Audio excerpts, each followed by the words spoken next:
Legenda 100 tahun yang lalu.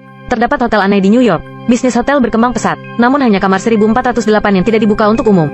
Karena dari tahun 1912 sampai sekarang, ada total 78 orang tewas di ruangan ini. Kondisi kematian korban bervariasi, melukai diri sendiri, melompat dari gedung, gantung diri. Tidak ada yang tahu apa yang terjadi di ruangan itu. Agar tidak memengaruhi bisnis hotel, tutup ruangan ini sepenuhnya. Tapi hari ini, seorang pria bernama Awe memesan ingin tinggal di 1408. Awe adalah seorang penulis yang berspesialisasi dalam tema horor, kamar hantu di seluruh negeri. Telah dia kunjungi semuanya, tapi dia belum pernah melihat satu hantu pun. Hingga seorang teman meninggalkannya sepucuk surat. Kamar 1408 di Dolphin Hotel di New York. Tidak ada yang bisa keluar hidup-hidup. Awe tidak percaya pada tahayul. Segera datang ke hotel ini. Setelah resepsionis mendengar kamar 1408, tidak berani membantunya check-in, langsung memanggil manajer hotel. Manajer memberitahu Awe, aku dapat meningkatkan kamar presiden untukmu. Tetapi jangan menginap di kamar 1408. Awe sangat gigih. Aku ingin kamar 1408. Manajer tidak bisa membujuknya. Minta dia datang ke kantor dan bicara baik-baik. Kemudian dengan serius mengingatkannya, ruangan ini benar-benar tidak dapat ditempati. Setelah berbicara, mengeluarkan buku catatan tebal, Awe membukanya dan melihat, tahun 1912, minggu pertama pembukaan hotel. Langsung ada satu orang menggorok tenggorokannya di bak mandi kamar 1408. Awe terus menjelajah. Setiap halaman memiliki kematian sadis. Manajer dengan tegas berkata, aku tidak membiarkanmu menginap karena suatu alasan. Tidak ada yang bisa berada di kamar 1408. Bertahan 1 jam, Awe masih tidak percaya. Bersikeras ingin menginap. Jika tidak, akan menggugat mereka ke asosiasi manajemen hotel. Manajer tidak punya pilihan selain menurutinya. Saat memasuki lift, Awe bertanya kepada manajer, kamar 1408 sangat menyeramkan. Ruangannya pasti kotor. Jawaban manajer, meski ruangannya menyeramkan, tetap akan dibersihkan setiap bulan. Kami biasanya akan masuk 3 orang sekaligus. Bersihkan hanya selama 10 menit, dan pintu harus dibuka. Tapi meski begitu, kejadian masih saja terjadi. Suatu hari ada seorang pekerja wanita, sambil membersihkan kamar mandi. Pintu tertutup tiba-tiba. Saat menyelamatkannya, 2 matanya hilang. Lift mencapai lantai 14.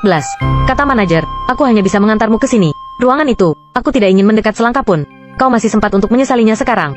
Meskipun manajer berkata sangat menyeramkan, Awe masih tidak percaya. Dia mulai masuk, melihat buku harian itu sambil berjalan.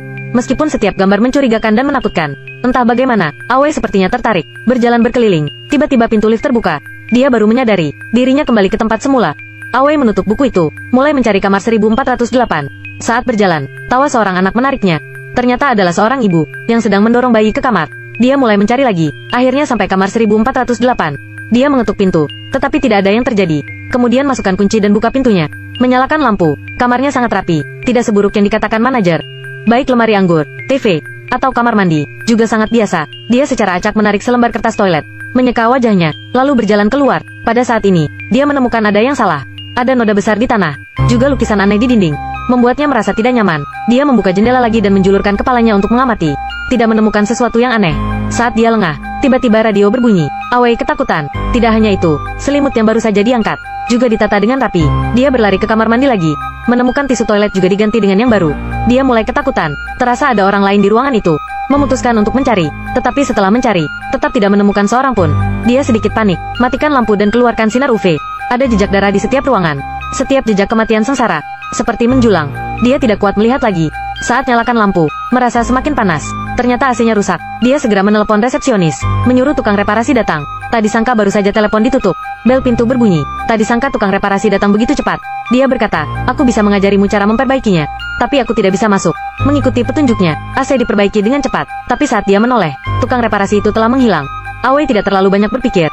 Tutup pintu dengan tenang. Tak disangka baru saja menutup pintu, menemukan dirinya tidak dapat mendengar.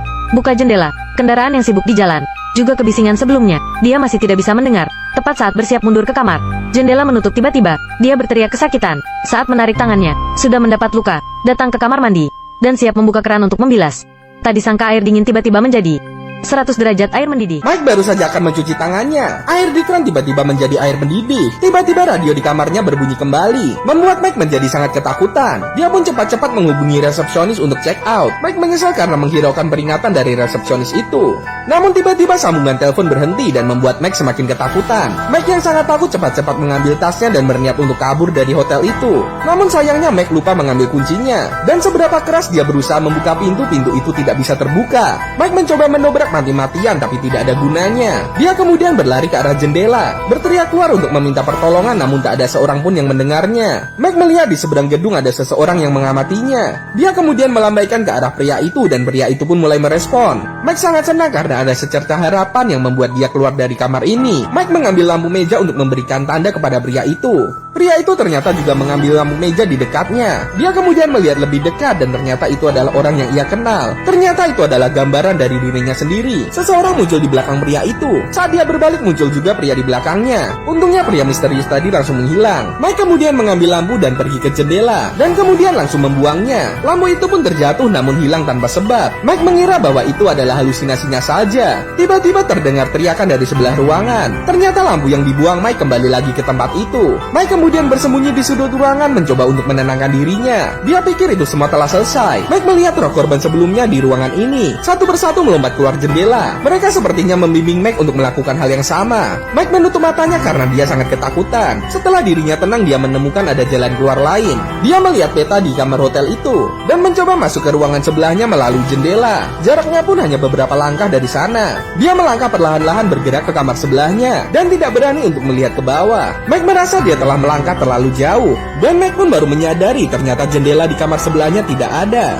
Tidak ada jendela sama sekali dan seluruh bangunan hanyalah kamar 1408 saja. Mike yang sudah putus asa kembali lagi ke kamarnya. Dan baru saja masuk dia diserang lagi oleh pria misterius, membuat Mike hampir saja terjatuh ke bawah. Untung saja dia berpegangan dengan sangat kuat. Mike masuk ke dalam untuk memeriksa apakah ada jalan keluar lain. Dan peta itu ternyata hanya menunjukkan kamar 1408 saja. Tiba-tiba lampu berkedip dan jendela menjadi dinding. Saat dia melihat lubang pintu ternyata hanya ada dinding. Mike terjebak di kamar ini dan kini dia memikirkan cara untuk bertahan hidup. Dia mengeluarkan laptop dari tasnya dan video call dengan istrinya. Baru saja dia akan berbicara, tiba-tiba semprotan pemadam kebakaran menyala sehingga membuat laptopnya rusak. Mike yang sudah kehilangan arah kemudian mengambil buku Alkitab. Dia hanya bisa berdoa pada saat ini. Saat Alkitab dibuka tak disangka isinya kosong. Dan saat ini Mike pun mulai menyerah. Dia sangat menyesal tidak mendengarkan manajer hotel dan memaksa memasuki kamar 1408. Tapi semua sudah terlambat. Mike kemudian melihat ke atas dan melihat jalur ventilasi di atap. Mungkin itu satu-satunya cara untuk melarikan diri. Mike ke kamar sebelah dan melihat ke bawah. Dan ternyata itu adalah istrinya. Dia merangkak ke depan lagi dan melihat masa mudanya ketika dihajar oleh ayahnya. Mike yang frustasi terus melaju ke depan. Dan tak disangka dia malah melihat mayat menghalangi jalannya. Mike mencoba untuk mencari jalan keluar lain. Dan ternyata mayat itu mengikutinya. Tetap di snack video untuk part selanjutnya. Saat merangkak di ventilasi, Mike dikejar oleh mayat korban kamar hotel 1408. Sosok mayat itu berhasil menangkap kaki Mike. Mike yang berusaha melepaskan diri kemudian menendang wajah mayat itu hingga mayat itu hancur berubah menjadi debu. Sayangnya Mike harus kembali lagi ke kamar 1408. Namun saat ia kembali, kamar berubah membeku menjadi es. Seluruh perabotan di ruangan itu diselimuti oleh es tebal. Mike mencoba menghidupkan mengatur suhu ruangan. Namun sepertinya alat itu sudah tidak berfungsi. Mike kemudian meminum anggur untuk menghangatkan diri dan menyelimuti tubuhnya dengan selimut. Dia juga menyalakan api agar tetap hangat. Tiba-tiba saja komputer Mike berbunyi. Mike segera merangkak dan ternyata dia masih terhubung dengan sang istri. Mike pun bertanya apakah sudah melapor polisi. Istrinya berkata bahwa dia sudah lapor polisi dan polisi sudah berada di kamar 1408. Mike baru sadar bahwa dia kini terjebak di kamar ini. Istrinya lalu berkata bahwa dia akan datang ke hotel untuk mencarinya. Mike langsung marah dan memarahinya agar tidak datang ke hotel ini. Tak disangka dirinya yang lain muncul di sebuah layar dan berkata kepada istrinya untuk segera datang ke tempat ini atau dia akan mati. Mike mencoba untuk berbicara namun istrinya tidak mendengarnya sama sekali. Bahkan dirinya yang lain mengedipkan mata ke arahnya. Tiba-tiba saja atap di ruangan itu pun runtuh. Seperti ada gempa bumi, seluruh ruangan itu pun bergetar dan merusak barang-barang dan perabotan yang ada di sana. Saat Mike melihat lukisan di dinding, lukisan itu mulai bergerak. Mike mengambil tongkat akan menghancurkan lukisan itu. Kini badai yang ada dalam lukisan itu bergerak ke arahnya. Dan kini ruangan itu dipenuhi dengan air. Mike pun akhirnya kehilangan kesadaran secara perlahan-lahan. Saat terbangun dia sudah ada di rumah sakit bersama istrinya. Mike pun lega akhirnya dia bisa keluar dari kamar 1408. Mike bertanya kepada istrinya, apakah kau pernah mendengar kamar 1408? Istrinya menjawab tidak. Itu artinya ini semua hanyalah mimpi. Mike kemudian kembali ke kehidupan normalnya. Namun dia masih trauma dengan kejadian itu. Saat makan malam di restoran bersama sang istri, Mike melihat roh dari kamar 1408. Sang istri terus memanggilnya dan Mike baru menyadari bahwa yang dilihatnya hanyalah seorang pelayan biasa. Mike pun sangat bingung kenapa mimpi buruknya terlihat sangat nyata. Dia menulis pengalamannya di kamar 1408 menjadi sebuah buku dan siap dikirim ke penerbit. Tak disangka kurir itu adalah pelayan dari Dolphin Hotel. Tiba-tiba saja para tukang bangunan itu menatap dengan aneh. Mereka kemudian mengayunkan palu dan menghancurkan dinding di rumah Mike. Ternyata Mike tidak benar-benar meninggalkan kamar 1408. Saat dia tersadar, ruangan itu telah terbakar menjadi reruntuhan. Dia pun melihat putrinya yang telah tewas dan memeluk putrinya. Mike memeluknya dengan erat dan tak tak disangka putrinya berubah menjadi abu. Dia melihat tulang belulang putrinya di depannya. Mike sangat marah dan melampiaskan emosinya. Kemudian jam alarm itu pun berbunyi kembali. Mike yang sudah lelah kemudian pingsan dan terbangun lagi.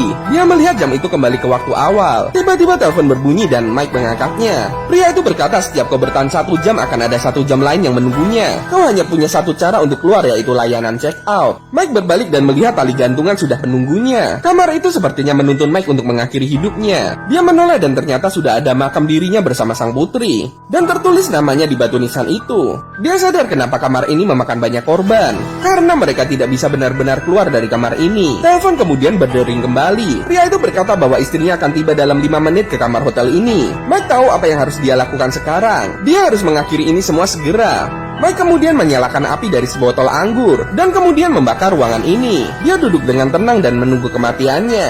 Dia mengingat lagi masa di mana bersama istri dan anaknya dan ayahnya yang ada di panti jompo. Berharap ini semua akan segera berakhir. Para tamu hotel itu pun berlarian keluar karena ada kebakaran dari kamar 1408. Istrinya pun sampai di hotel itu dan tahu bahwa Mike masih terjebak di kamar 1408. Namun tak ada cara untuk naik dan menyelamatkan suaminya itu. Alat pemadam kebakaran mulai menyala. Dia mengambil asbak dan memecahkan kaca jendela. Perbedaan suhu di luar ruangan membuat sebuah ledakan besar. Mike pun harus menyerah dan akhirnya tewas di kamar itu.